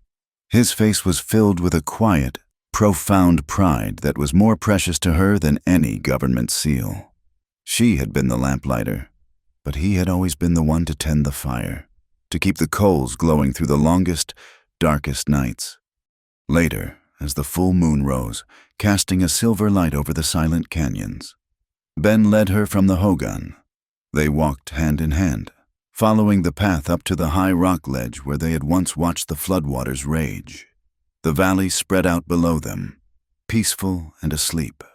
The stream, the Maknuak, was a ribbon of mercury in the moonlight, its soft voice the only sound.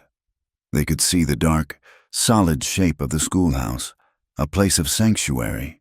They could see the forge, its fire banked for the night, a place of strength.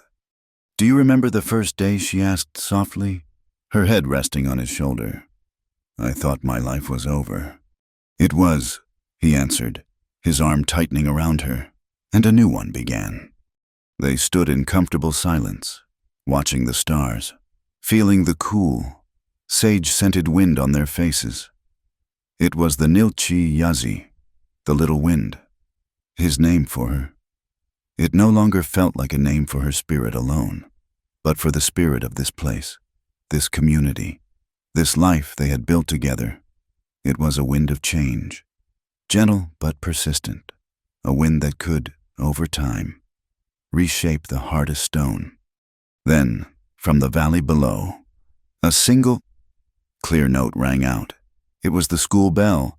Jacob Hale, making his final rounds, was ringing it once to signal that all was well. A new tradition they had started. The sound rolled up the canyon walls and out into the vast, starry darkness. It was not a sound of summons or of warning. It was a sound of promise, a sound of hope, echoing into the future. The sound of a bell, a stream, and an anvil, the enduring symbols of a life forged in the heart of the Wild West. Thank you for listening to our story. We would love for you to comment where you are listening from, so we can all connect and share our thoughts. And please subscribe to our channel Wild West Tales. Like the video, and support us further by pressing the hype button so this story can be heard by more people.